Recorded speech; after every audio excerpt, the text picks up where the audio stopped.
Leap of Fate podcast fans. Welcome to this week's episode with, yours truly, Randy Silver. This week, I have Chris Gordon on. He is going to talk about his line TAG, which stands for the attitude, the gratitude. Here at Leap of Fate, we talk about all the time perseverance, overcoming adversity, having gratitude, living life to the fullest. Chris has an inspirational story he's going to talk to you about where he had a flesh-eating bacteria and how he overcame it. So we want to bring Chris in to tell you how he overcame it, how it changed his life, his whole perspective, and how it can help you, whatever you're going through in your life, understand that you will be okay, you will be able to overcome it, and you can make sure you make your dreams a reality. So before we get into Chris, let me just again say to my Leap of Faith audience, thank you guys so much. Loft family, ride and die. You guys are the best. You guys give me all the best feedback on Twitter, Instagram, Facebook, TikTok, however, LinkedIn, all of it. Please follow me at RandySilver09 or at Leap of Faith Pod on all channels. YouTube, we have all the vlog videos that come out in terms of hanging out around San Diego, work-life balance, meditation, so much more. So please go follow the YouTube channel, Leap of Faith. Please hit that subscribe on all the different channels so you can stay up to date. And let me tell you a little bit about Chris now that we got that out of the way. So Chris is an international speaker, teacher, and survivor of necrotizing fasciitis. In 2015, he had an experience of contracting this flesh-eating bacteria from a simple scratch. And we've all been scratched. Chris spent over 2 months in the hospital, endured numerous surgeries that permanently changed him physically, and he had to face this extreme important question in his life. How was he going to live the rest of his life? Would he become sad, resentful, bitter, angry, or would he rise above the circumstances and choose a more positive route? Chris chose the latter, and he created the attitude of gratitude tag, which he shares so others can overcome their own personal bacteria, increase their positivity and gratitude, and improve the lives around them. You all know me, my whole life, I preach on everything around Leap of Faith, on everything around Randy Silver, is live your life to the fullest, having gratitude, making sure you can overcome your adversity and achieve what you want. So Chris reached out to me about coming on the pod. I love everything around TAG. I love the story of what he's achieved. And I thought he would be a great guest for you guys to understand what you can do. And that's why we have Chris on today. So Chris, welcome to the podcast. Thank you very much, Randy. I really am looking forward to this conversation. I appreciate you extending the invitation or accepting my invitation to come on. My pleasure. And before we dive right into it, was there anything else in the intro that you feel like I missed that is important for the audience to know? Well, one thing I do want to say is that it's important to put DT after my name. And it's not because, it is because so you can find me easier. It turns out, I did some research when I was starting my speaking journey that there are more than a few Chris Gordons. Seems so. If you throw in, if you throw in the DT, I like to say the DT stands for darn terrific. Love it. But actually, I do have two middle names. I have two middle names as well, actually. Oh, really? Yeah. What are yours? My full name is Randall Ethan Paul Silver. So my initials are Reps, which is pretty cool. I'll give myself that. All right. Yeah, mine are Daniel Thomas. And was it your experience, Randy, that when you heard all four of your names come out of your mom's mouth, you were in trouble? Just the first name, Randall. If all I had to hear was Randall and I knew instantly I was in trouble, I had to go to my room or something bad happened. When it was Randy, then you're a good boy. When it's Randall, you're in trouble. Yeah. When I heard all four of my names, I knew I wasn't going to see people for a while. So did you give your kids two middle names as well? Yes, I did. My boys have two middle names. My daughter went a different route. We gave her one middle name, but it's a very family oriented middle name that is taken from my wife's side. Got it. So like her maiden name, something like that? It actually the nickname of her paternal grandmother. Ah, I love that. So then, kind of to take the story to where we go today, I'm sure in 2015, when you're on the hospital bed thinking about your kids and everything, that must have been a very traumatizing, scary experience for not just for you, your wife, your kids, the whole extended family. So then just taking into it, can you kind of lead us up to how that happened, the whole story? Certainly. So, like you said, it was in 2015, March 2015, to be specific. And it's important because it was winter and we are getting the kid in one morning. I was helping my wife, Becky, get our kids ready to go. Can you tell people where you live just so they know as well? Yes, New Ulm, Minnesota. So, Minnesota, March, it's a little snowy.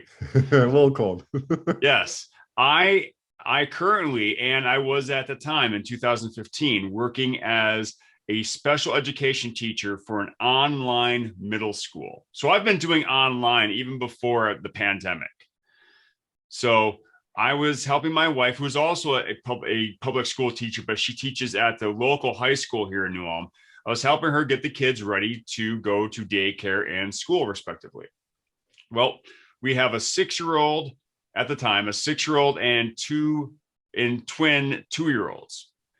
My twin son, Seth, was toddling as toddlers do. So I decided to pick him up to speed up the departure. So I was flying him back and forth to our detached garage.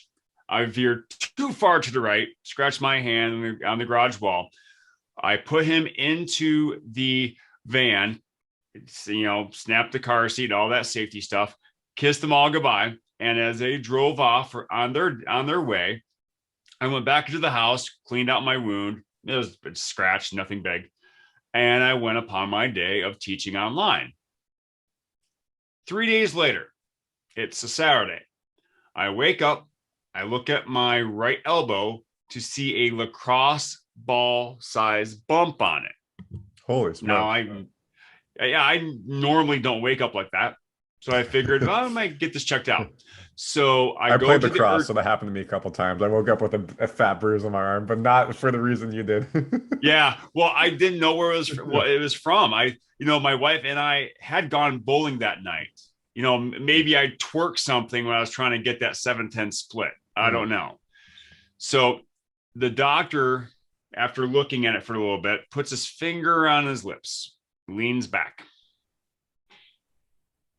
And he says, it might be bursitis, which is an inflammation of a bursa sac in joints. So just keep an eye on it. And if something changes, just let us know. So I went home and kept an eye on it. I kept an eye on it, Randy, as the bump grew and grew and grew until my right arm tripled the size of my left. Holy smokes. In comic book parlance, I was the Incredible Hulk in mid-transformation. On half of your body, though. Yes. Half the body. Yes, but I wasn't in any mood of smashing. I was more of the Hulk lay down and throw up because I was lethargic. I was nauseous. 2 things I usually am not. Was it painful as well? It was tender to the touch. Okay. But obviously something was wrong. So after we procured a babysitter for the kids, Becky drove me to the emergency room, and they quickly admitted me because, hello, giant arm. They got me in and they started taking my blood pressure, and they found out something else was going on. I had gone septic. And for those who don't know what sepsis is, it's an exaggeration of the body where when a foreign object has been detected, that it will send a chemical into the bloodstream to kill off the foreign object. Funny thing about sepsis is that also can kill you.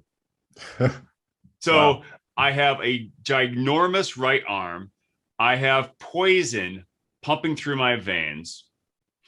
Not the worst Saturday night I've ever had, but very, very close. Do they think they were connected, that it was from the arm, or it was lucky that the arm happened because then you didn't know you had the sepsis inside your body? Well, it's widely considered that whatever is making my arm big caused the sepsis. Okay, that's what I figured. So they keep me overnight. In the morning, that attending doctor walks up to my gurney and says words that I'll never forget. Mr. Gordon, this is beyond us. We could do nothing more for you here. Where do you want to go? I thought I was in a movie for a second, because that it was such a surreal moment that they were telling me, well, you got to get out of here because you're going to die if we can't help you. So I quickly said the Mayo Clinic, in Rochester, Minnesota. And I said Mayo for two reasons. First of all, it's like the share of hospitals. Yeah. If you guys know Mayo just Clinic, one word says it all. It's fantastic. It's the tip top. Yeah, it's world renowned. But also, Becky's parents, my in-laws, Bill and Dee, live in Rochester. In fact, Bill at the time was a chaplain for the hospital. So I knew they were close. I knew there was some place where Becky, the kids, and Max the dog could stay for no more than 2 or 3 days this would take to resolve itself. For those listening, I'm shaking my head because it was a little longer than 2 or 3 days. Did they airlift you via ambulance or helicopter to get there? They were going to fly me via helicopter because it's only a 100-mile trip from New Ulm to Rochester, but there was an impending snowstorm. So they elected to put me in a hard light plane. So they drive. Yeah. That was a story in itself, because they drive me to the municipal airport in an ambulance. They take me out of the ambulance and they literally strap me to the inside wall of the cabin of the plane.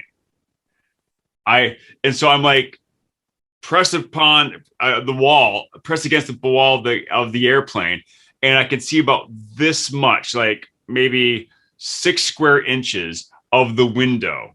Holy smoke! As I'm staring at the wall of the airplane. And do you have pictures of all 20 minutes? Do you have pictures of all this, by the way? I don't. At the time, I didn't have a good enough phone to capture all of this, but the memories are indelible. You got it.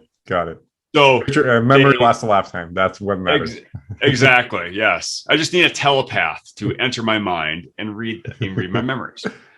So the flight takes 20 minutes. They get me into an ambulance, then drive me to St. Mary's Hospital, which is one of the larger hospitals in the Mayo Clinic family. And their doctors diagnosed me officially with necrotizing fasciitis, or flesh-eating bacteria. Got it. And after they did that, they quickly got into surgery, again, right arm. And they started giving me painkillers. Well, after they give me the painkillers and they're prepping me for surgery, the surgeon sits down in front of me. I'm in a wheelchair already, so I'm already good. And he starts telling me what's going to happen. Randy, you ever watch True Lies? No, I have not. I've heard it's a good TV show. Okay. All right. But it stars Arnold Schwarzenegger. And in this particular moment, Arnold is drugged. He's sitting in a chair. He's strapped to the chair. And he lazily, slovenly tells his captors how he is going to escape and kill them even in his drug state. That's what I was like without the murder.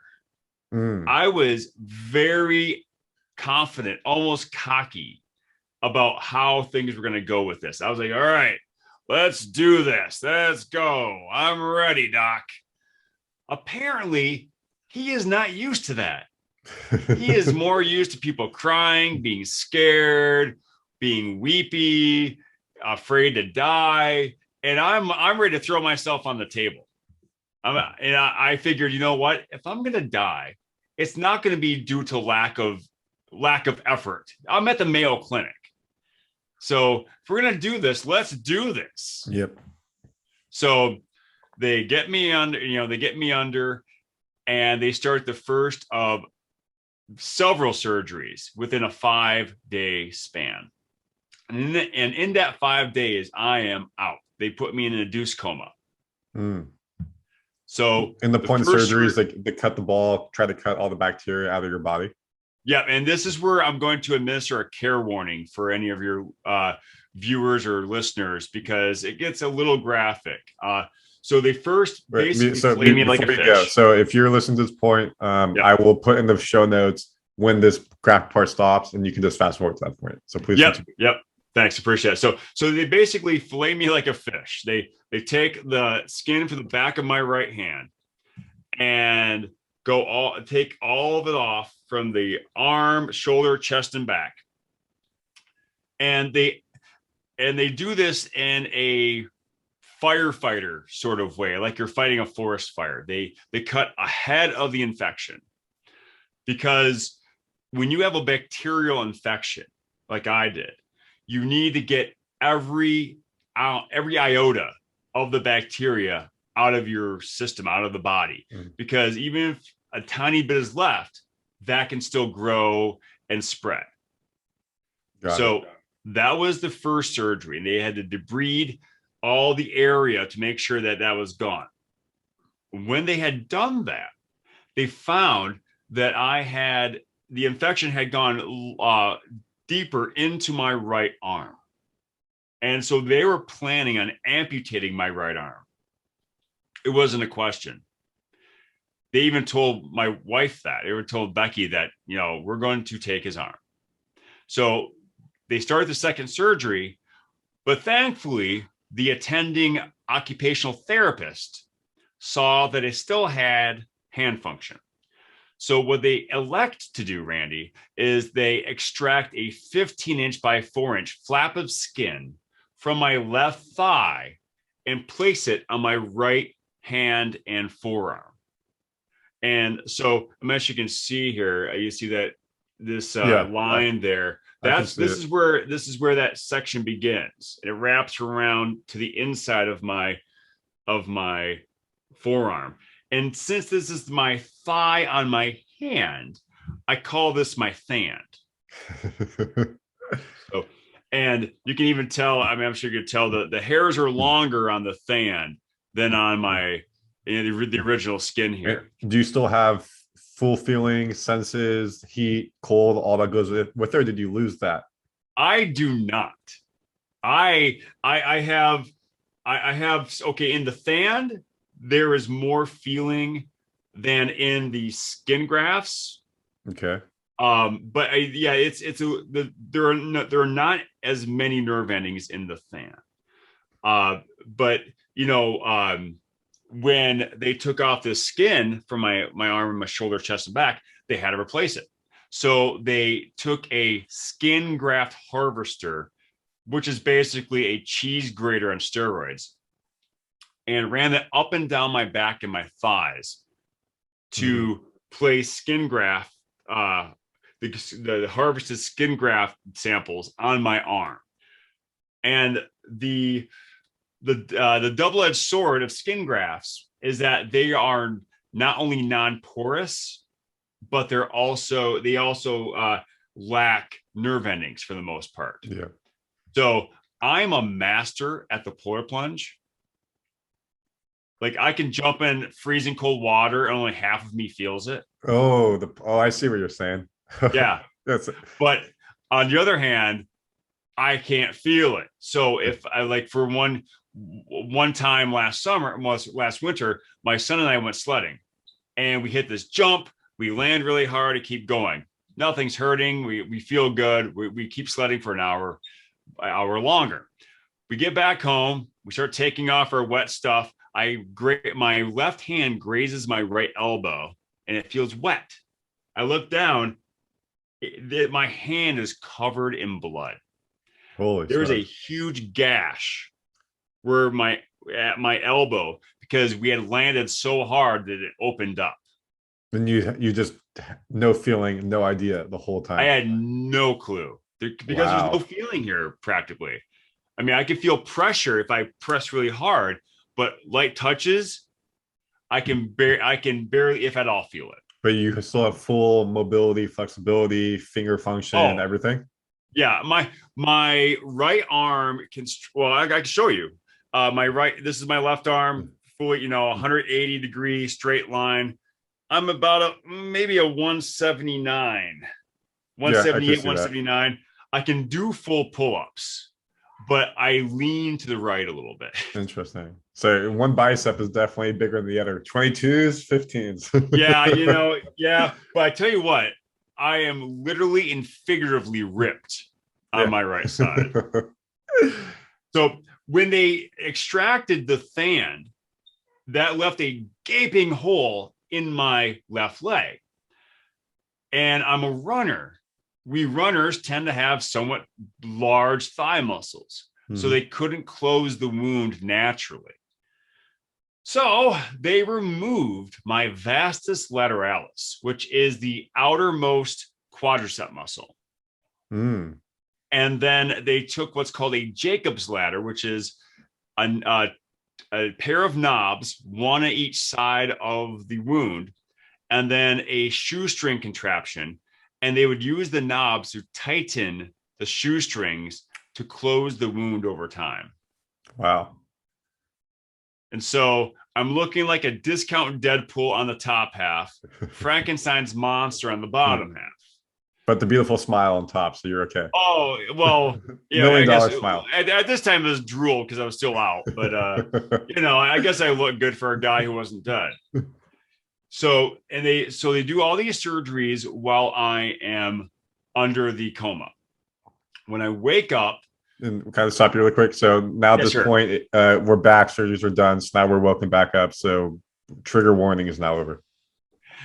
For the most part, yeah. Yeah. Okay. So thank you very much. Yeah. So I wake up from the coma and I'm not feeling much because of the painkillers. However, I am seeing all kinds of things because I'm hallucinating. I'm not sure if you're familiar with ketamine. Yeah, I have. Yeah. I've seen people take it. It definitely puts you on a different level. Oh, yeah. Yes. Let's see. When I woke up, I thought I was at the bottom of a water slide being pummeled by green liquid. It turns out I was throwing up CT fluid because of all the scans they had taken. Oh wow. Yeah. So and then later on, I remember blinking and having the room flipped upside down. I thought that the Macarena was playing nonstop in the ICU. There is no radio. There's no radio station in the ICU. I thought that bugs were flying around the open windows in the ICU. Again, March in Minnesota. All the bugs are dead or hibernating, and they're not going to have an open window in the ICU. Yeah, it sounds like a Looney Tunes type of like concept. Oh yes, yeah. Well, it can't be Looney Tunes because I also saw Mulan in a drop ceiling tile. Okay. And so I guess it's more of a Disney thing. Disney. So yeah, I had lots of different things that were going through my head that only I could see. And how's your family taking all this? Father, see you coming out of surgery, dealing with all this. Are they able to be by your side? Are they able to help you through it? Things like that. And I'll get through the getting through it part, but okay, cool. My brother and he and I both grew up in Michigan. He still lives in Michigan. As soon as Becky told him what had happened to me, he looked it up on his phone and told her, "Okay, I'm flying out."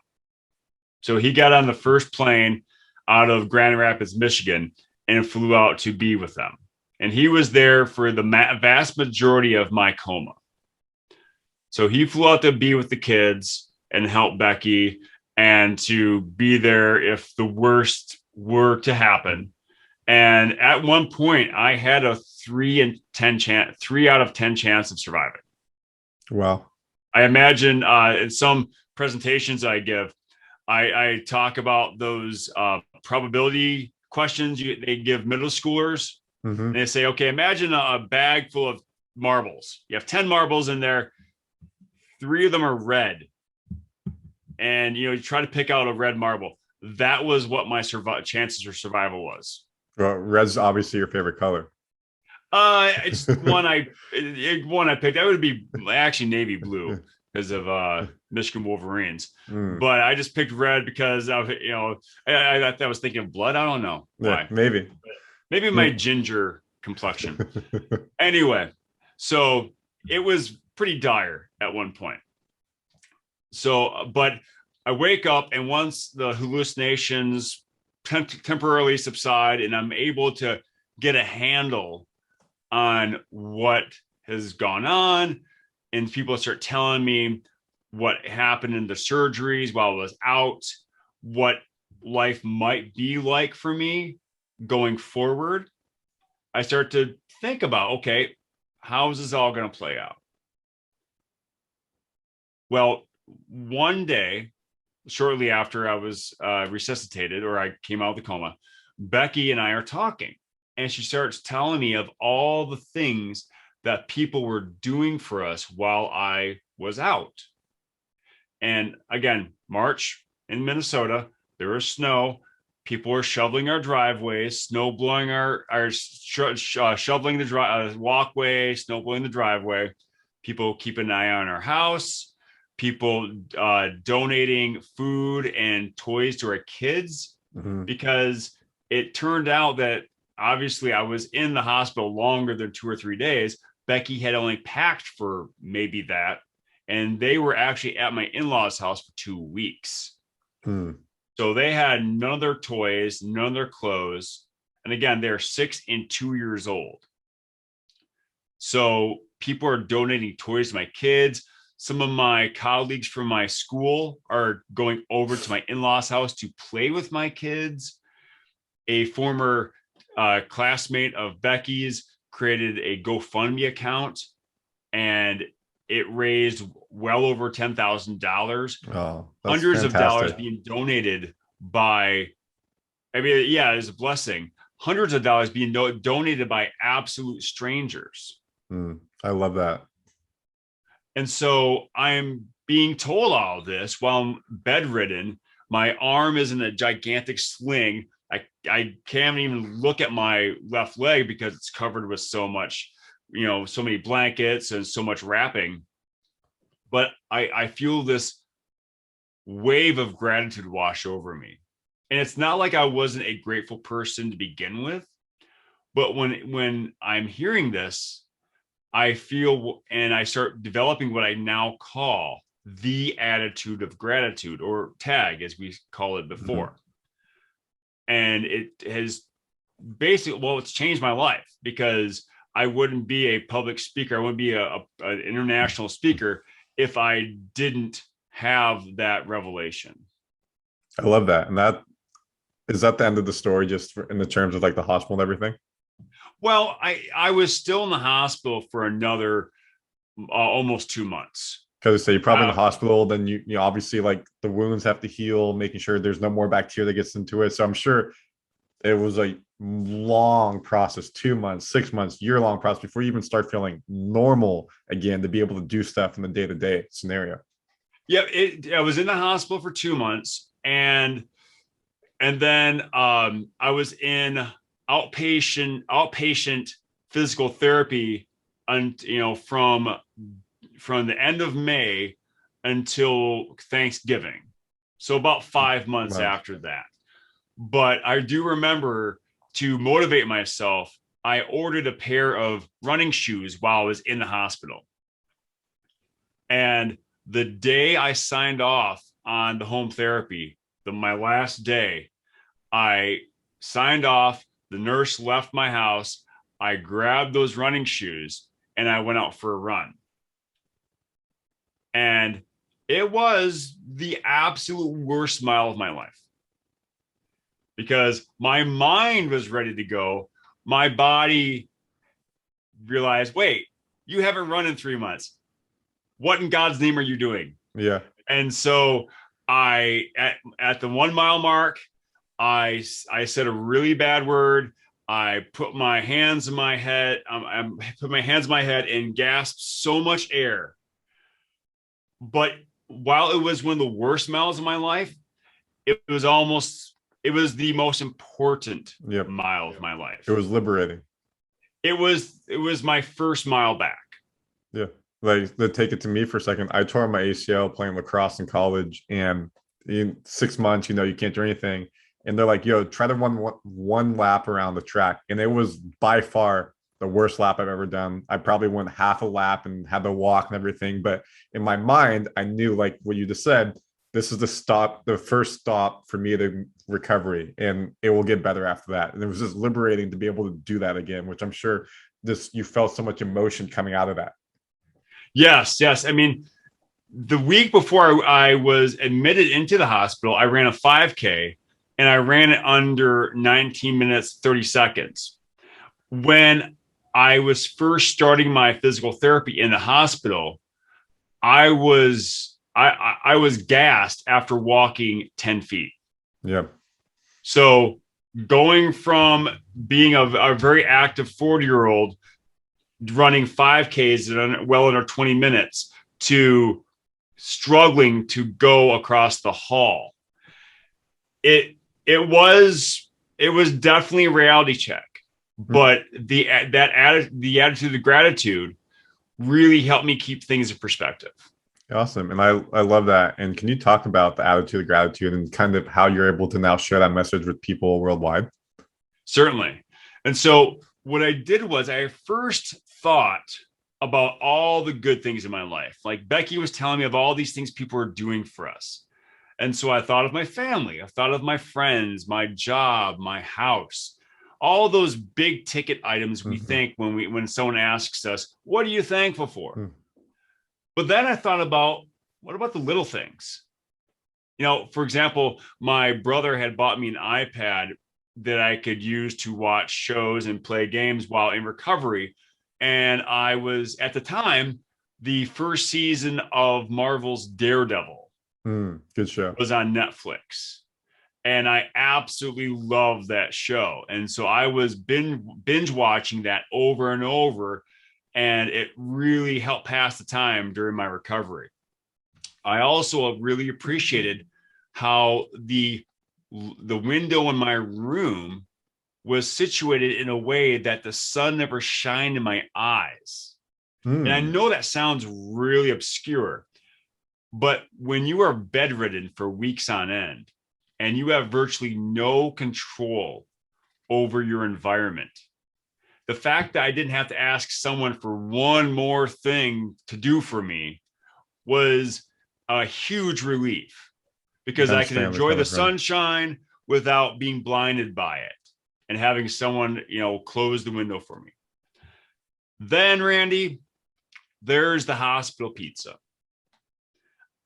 I don't know about your experience with hospital food, but this pizza was phenomenal.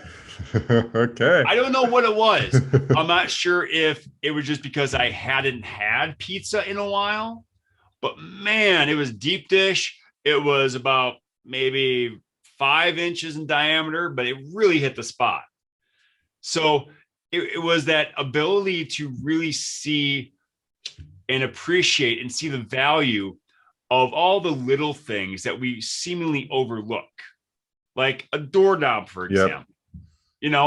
A doorknob is a tool. It opens the door, it closes the door.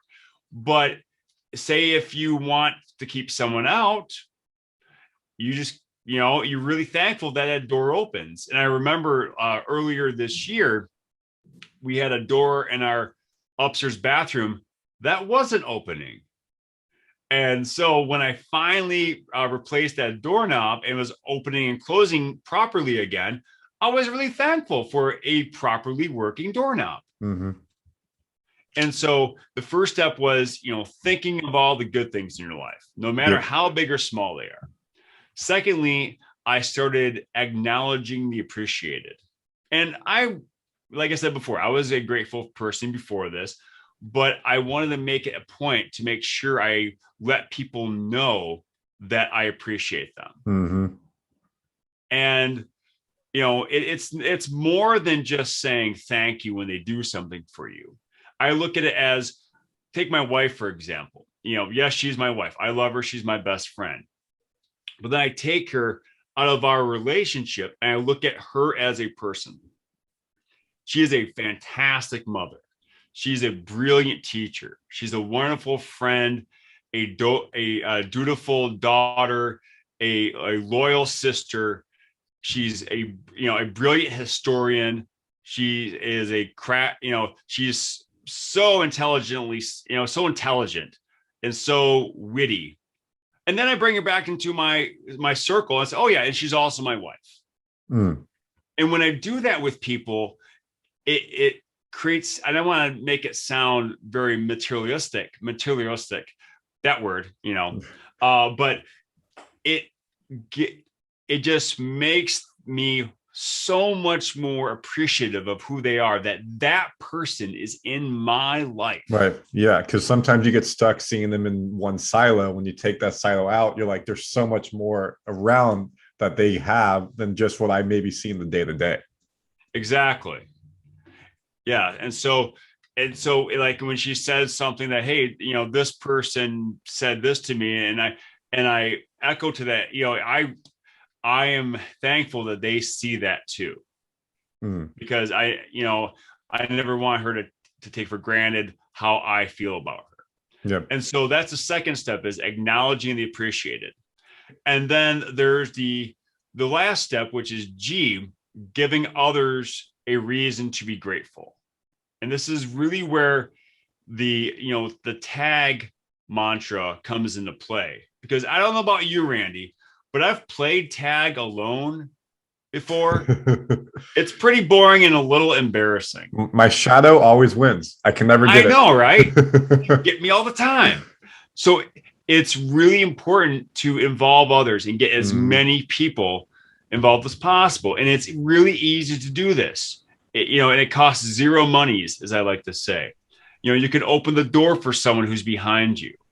You can, as I like to do, I like to pick up trash while I'm running. Mm-hmm.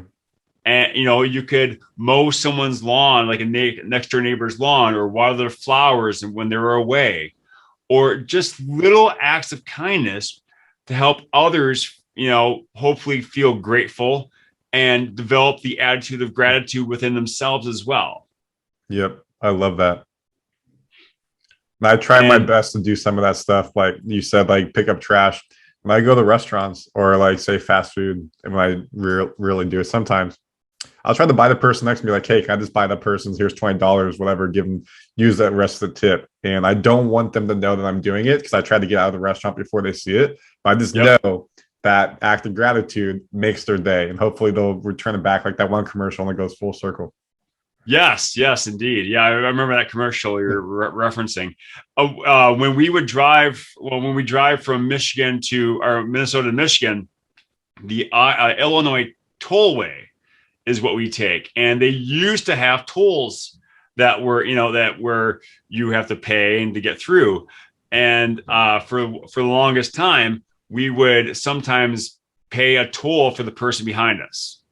No, I love that. Yeah, and then take off. Yeah. However, it's all automated now. It's all online, so you can't do that. Yeah. The person comes up, is honking. You're like, whoa. Yeah, exactly. Yeah. Thank you so much. Yeah, exactly. And it's just those, little acts of kindness that could really make someone's day, because we never know what someone is going through on any given day. I agree.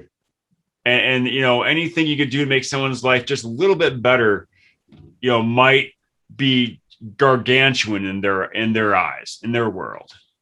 I agree. So you've been able to, as we're now round third, use this tag and talk about in this last segment, where have you spoken to? You said international. How big of the audience? Where have you got to go to? Because you've turned such a hardship, adversity, bedridden, 3 out of 10 chance to survive, to now being able to hopefully provide tag to everybody around the world. So talk about what you've been able to achieve with that.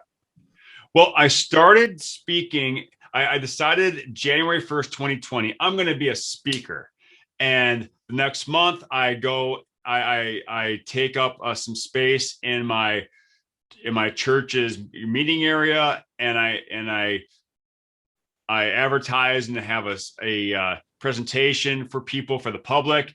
25 people show up. I speak to them. Things go great. And then COVID happens. Not too many places are welcoming speakers at that time. Yeah. So I decided that, well, I have to keep speaking. I'm not going to stop this. A pandemic is not going to stop me from doing this, but I have to practice. So I started a podcast. It's called Scar Bearers. The first 5 episodes are me telling my story, sharing tidbits and sharing, little anecdotes. But then I realized that I can't do a whole podcast just about me. So I start interviewing other people. I interview fellow survivors of necrotizing fasciitis. I've interviewed people who've survived car crashes, people who've survived motorcycle crashes, people dealing with mental illness. I've interviewed a wrestler slash DJ who is hard of hearing. Interesting. Yeah, I've also interviewed fellow teachers who've become writers, and they have their own scars to deal with. They're not just physical scars, but emotional scars, because mental health is health. Yep, I agree. What affects you mentally affects you physically. So I've been able to share all these messages with people, but as I found out, we're also welcoming virtual presentations. So I've presented to people in Colorado for a student group there. I've presented to Texas for a National Honor Society group there. I've even spoken in Nepal for a group. You have to wake up really early in the morning to speak to kids in Nepal. I'm sure they appreciated you coming on. Yes, it was a fun experience. I can officially say I've spoken professionally at 5 a.m. It's something I don't want to do on a normal basis, but it's possible. Rewarding, especially when you can just wake up from your bed and go straight to your computer. It's not the end of the world. Exactly. Yeah, there are a lot of worse things you can do. But I have since started reaching out to many schools, because my target audience are young adults, high schoolers, college students, other young adults. Because while I hope they never contract NF, as we call it, they have their own personal bacteria to deal with. Health issues, social issues. You got academic stressors, financial stresses. All of those stressors can cause negative thoughts, that personal bacteria, those thoughts that, oh, my life sucks. This is awful. I'm awful. I can't do anything. But I want to use TAG to help them see that, your situation is, may be bad, but it's not insurmountable. Yep. And by using gratitude and positivity, you can turn things around. You can turn your mindset around, because I like to say, where your thoughts go, your mind and body will follow. I agree. So by turning that around, you can not only improve your outlook, your mindset, but you can help those around you do the same. I agree. Law fans, Chris DT Gordon, you can see why I brought him on. Literally, his last sentence right there was exactly what we preach on Leap of Faith, of overcoming adversity, having the right mindset, having positivity, and it may be down in the dumps a little bit, but when you have the perseverance, you can overcome it. Just as Chris overcame his flesh-eating bacteria, he did not let that send him down. He used that as a way to spring forward to hopefully impact and change people's lives, not just in Minnesota, in Nepal, Texas, worldwide. Any final last words, Chris? I do have one thing to say, Randy. Please. And then also let people know how they can find your podcast and information. It will be in the bio of everything as well. Definitely. Yeah. I mean, they can reach out to me at chrisdtgordon.com. That's my website. You can reach out to me. Also, you can email me at chris@chrisdtgordon.com. You can find me on Facebook, Chris DT Gordon, Instagram and LinkedIn at Chris DT Gordon. But one more thing I want to say, something I want to leave you and your audience with is pass on perfection and go for greatness. When I look at myself, like I said, I'm a discount Deadpool, or for those not really versed in comics, I'm a zombie in training. All right. My body is far from perfect. But if I stay consistent in my endeavors, if I persevere, if I work through my challenges, and if I am dedicated to my goals, I may reach perfection once in a while, but I will always be great. So pass on perfection and go for greatness. I love that. And I think that's a great way to end the podcast. Thank you so much, Chris, for coming on the Leap of Faith podcast. Again, if you like Chris's message, please go to the bios here, go follow him. If you like the Leap of Faith message, please like, subscribe, Instagram, TikTok, Twitter, LinkedIn, all of it. Chris, thank you so much. I would love you to do the sign off with me, so please repeat after me. Yes, sir. Stay healthy. Stay healthy. Which means a lot in this episode. Stay wealthy. Stay wealthy. And have a good week, fans. And have a good week, fam. Deuces. Bye, everybody. Thank you so much, Chris. You're awesome. Until next week, Flock fam. Have a good one. Thank you, Randy.